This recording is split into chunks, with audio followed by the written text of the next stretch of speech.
located for everyone to know? I'm in Fergus, which is just a little town north of Guelph. Okay. So it's about an hour and a half outside of Toronto. Of Toronto, Canada. That's Yes. awesome. So will you be on board for a little quick Q&A with me? Yeah, hit me.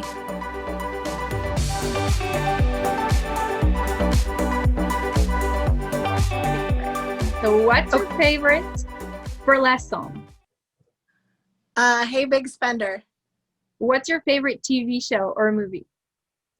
The Last Unicorn. What's your cocktail or favorite wine? Ooh, that's a good question. Lately I've been getting into the Kettle One botanicals, the vodka with the it's like so good. The one I love is peach blossom and orange flower or something, and it's really good. It's amazing. Really good. Okay, so would you travel the world or isolate on an island? Oh God, I need to talk to everybody. So I'm out and about. As soon as I'm ready for the okay to like go out there. Like I'm just ready. I'm ready to go travel the world. So you're ready for COVID to be over. Yeah. I mean, welcome to everybody else too, right? Like, what's your favorite book?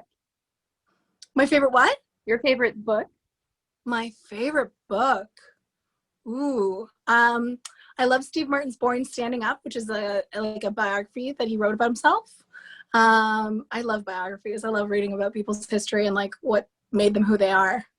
So, have you read Michelle Obama's Becoming? No. Is it good? No? I haven't read it yet, but I bought it. But I've been hearing a lot about it, so I was wondering. It's definitely it was on the top 10 last year, so it's definitely one to reckon with. Oh, you're back. Hello, I'm here. And lastly, Gracie, what's your favorite snack? Party mix. Party mix. I like the one that has the Ringlos and the Sun Chips and the Doritos and the pretzels, and that's the I like that every handful is like a different thing. So like Chex Mix, Party Mix, any kind of like mixed bag situation I'm into. I like variety. That's awesome. I love this Q&A thing. Okay, so Gracie, you're a former performance artist, owner of the Klutz Mega Corp, and Gracie Klutz, the beautiful disaster. That's me. Before we go into what those projects are, tell me a little bit more about you becoming an artist. Like, how did that all start?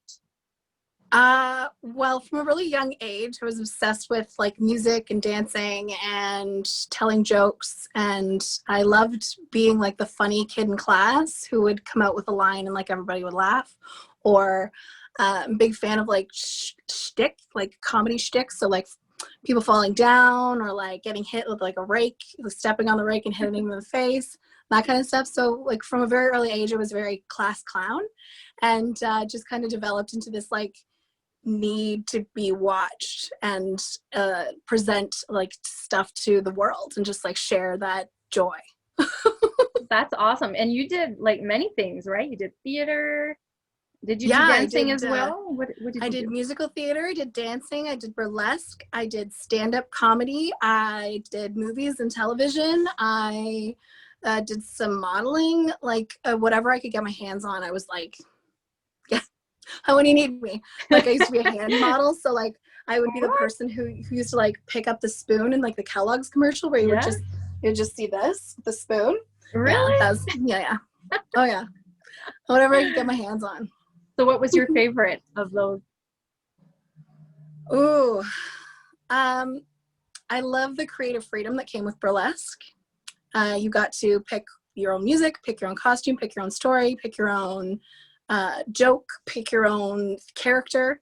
So that was huge to me. That autonomy to be able to like make the decision to do whatever you wanted was really great, because up until then, performing wise, it always been like, can I fit this peg into this little hole, or like can I make myself into this thing that they're looking for specifically, as opposed to just being like, here's this thing, this is me, all of it. And I find like I've been to a show, that's actually where I met you, in burlesque show in Toronto, and I feel that people have like a misleading idea of what burlesque is, and for me I see it as very I think it could be very graceful and empowering. What do you feel? How do you feel about burlesque? Well, there's there's a huge political aspect to burlesque too, right? Yeah. It's a very strong and opinionated art form. It's very female driven, and it was a lot about fighting against oppression of being were being told what you could and couldn't do. There's also, if you go back into the annals of burlesque history, it's a lot about women trying to break conformity and try and create a dialogue in one of the strongest ways that women know how to, which is by like using their body and kind of breaking down those barriers. So I think that it's a very powerful movement, and I think that a lot of people equate it to stripping, but it's not about the nudity, right? So it's this weird kind of exploration of the female form or the male form, and then like this reveal of like, look, and I have a body and you have a body and we all have bodies, and it's this really great celebration of life and just humanity, which is amazing. Yeah, and you feel that when you're somebody in the audience, you feel that it's like there's a respect around the body, and it's just such a beautiful thing. And well, for those, it's a huge body positive world, and it was one of the first worlds in the performing arts industry where you feel comfortable no matter what. Like a lot of the other performing arts, it's like you're never going to be skinny enough, you're never going to be pretty enough, you're never going to be short enough, tall enough, blonde enough, like whatever it is, you're never quite enough. And burlesque gives you this place where you are enough just by being who you are and bringing it to the table. It's a really cool, empowering art form. And for those who don't know, burlesque, you're not showing anything, right? It's almost, but you're hiding. Well, yeah, I mean, there's pasties involved, but it's usually like pasties down to underpants kind of things.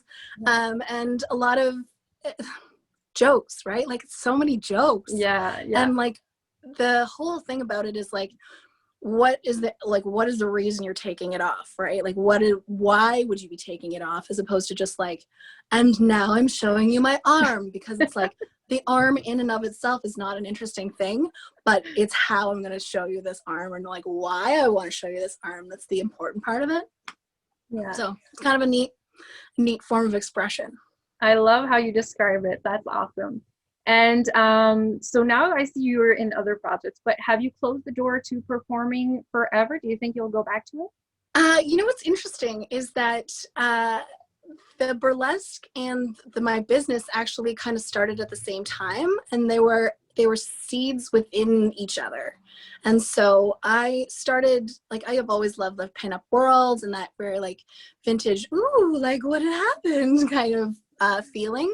And I have like super fine hair, and so I was always looking for ways to like look vintage, but I could never get like the victory roll going because it's just like a tiny little like, right, it's not the same thing.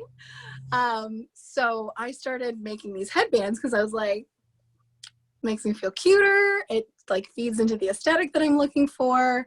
And then I just kind of started the performance, and like this started to this, and then the headbands just kind of like started to do this, and it was like this was joy, but this was like success.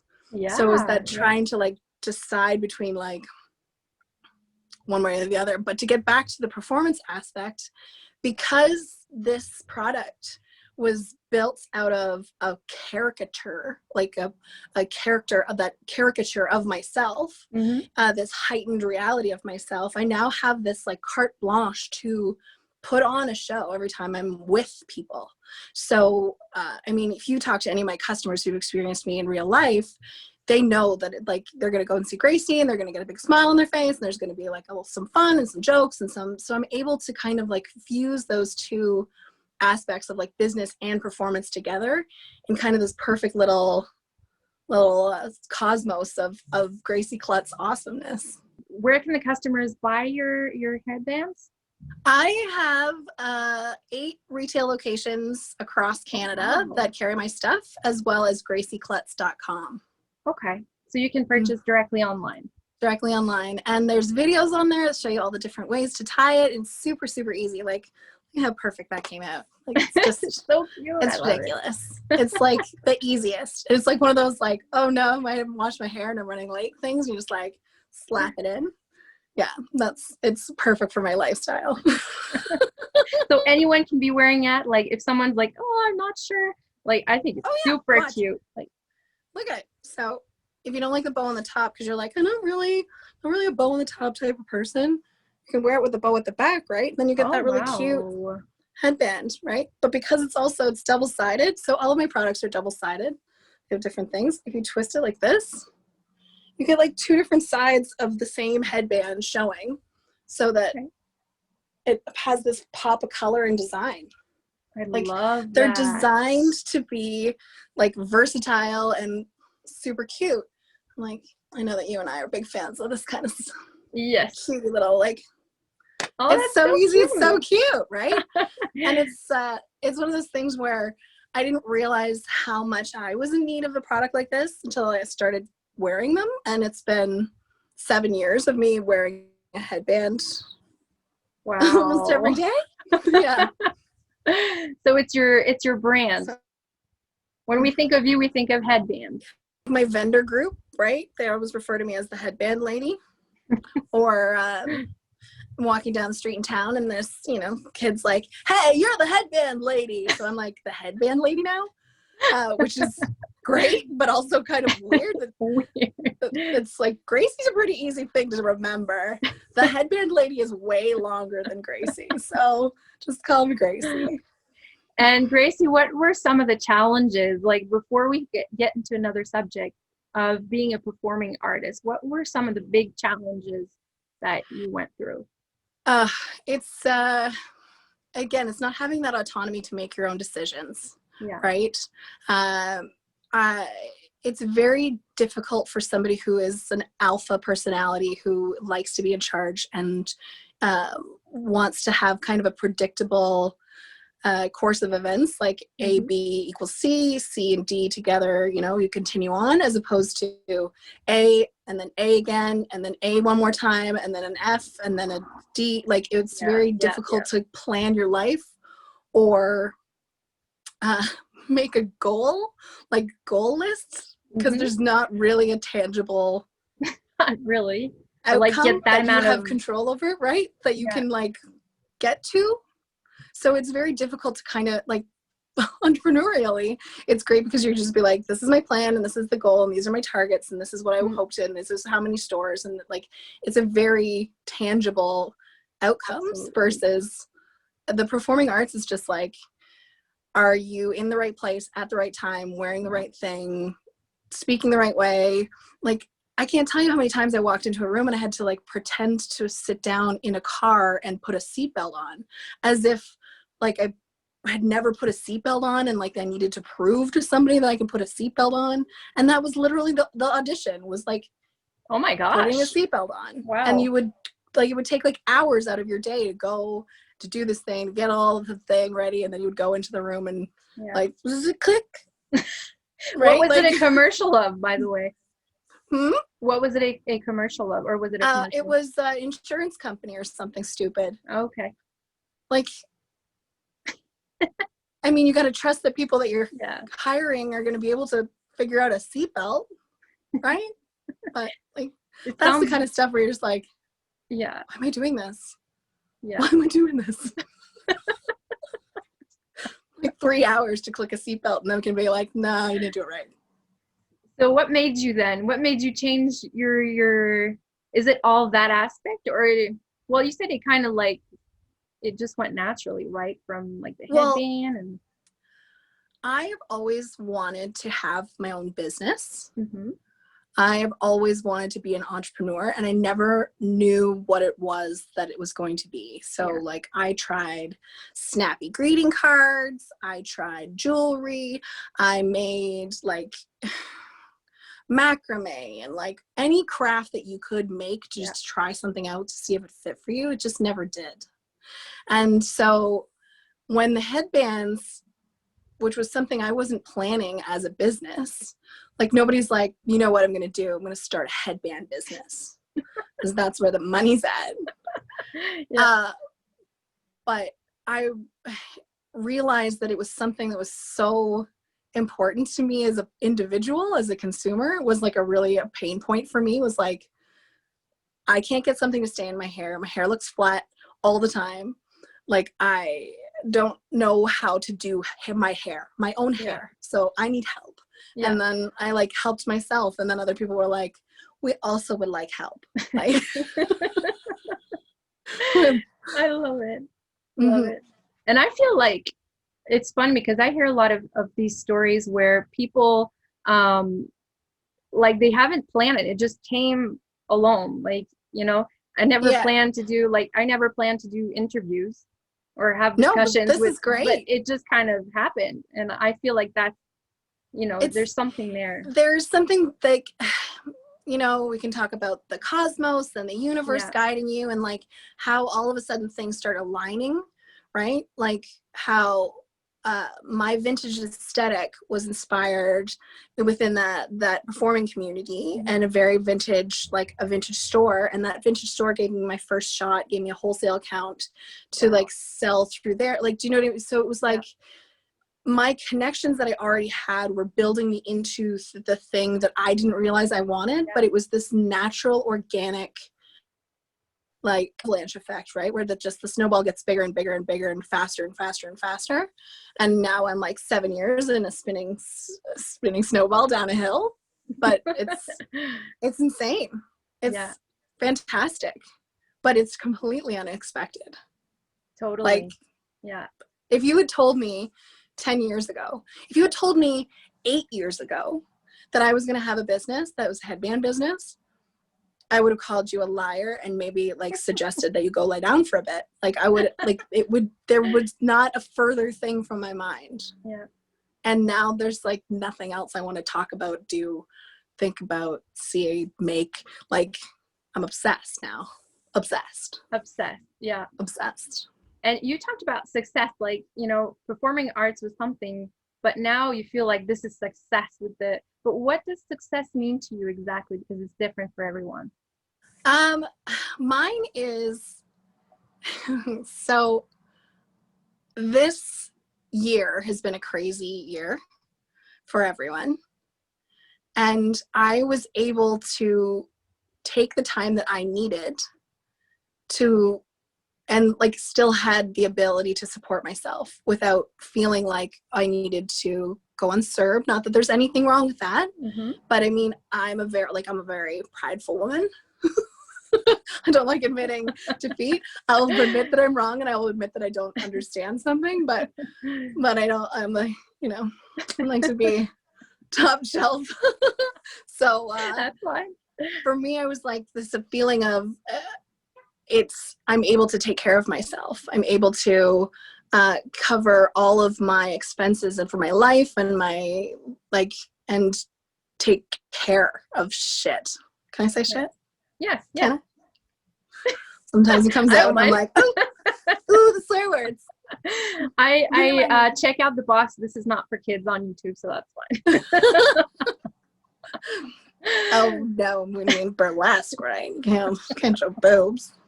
So yeah, success, I think it's I mean, and a little bit of it is that, you know, fame, that recognition, right? Like success is people recognizing you on the street or sharing your stuff with their friends, and like that kind of recognition, right? That you're doing a good job. That's success. And my next question, it kind of brings me to my next question, because it was, what keeps you going? What keeps you passionate about your work? And that's kind of, that could be related. For me, it's the passion for design. Like the fact that I have made over 10,000 headbands, and pretty awesome. Although some of them are similar, no two are exactly identical because they're handmade. So the cutting of the fabric is a little different. The stitching of the edge is a little bit different. Like everything is new. And I can walk into a store or online and pick up 10, 15, 20 different designs and then have new designs. So I'm never feel like I'm staring at the same like headband coming through the machine all day, every day.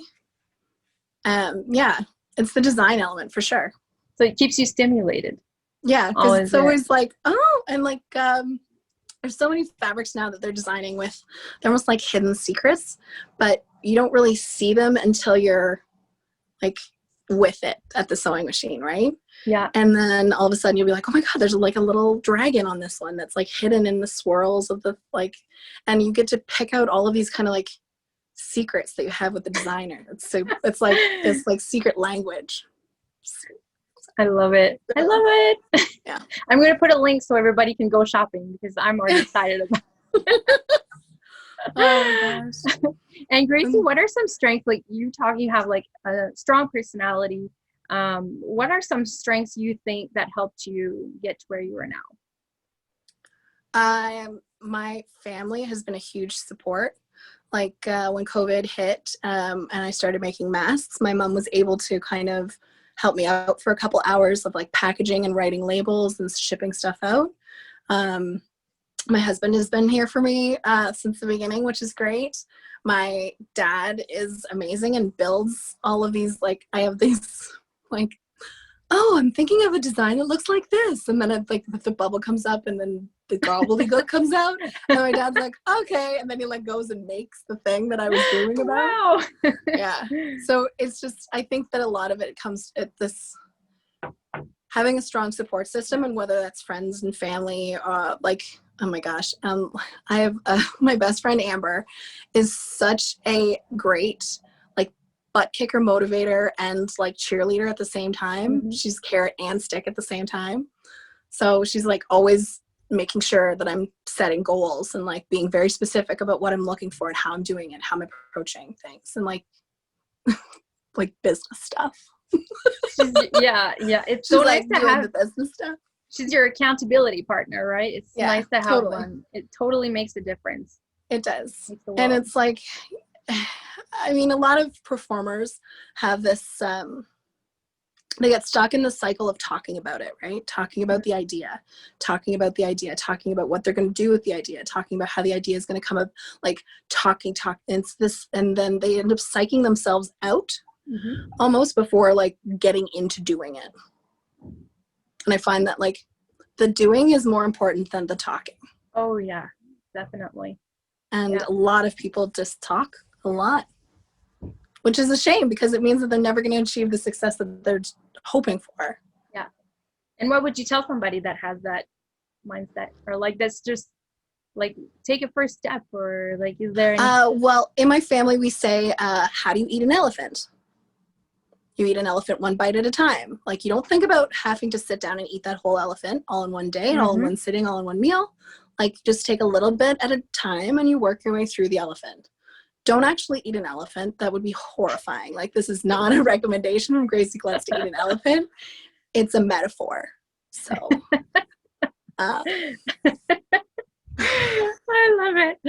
And Gracie, if you were going to write a book about your life, what would you talk about mostly?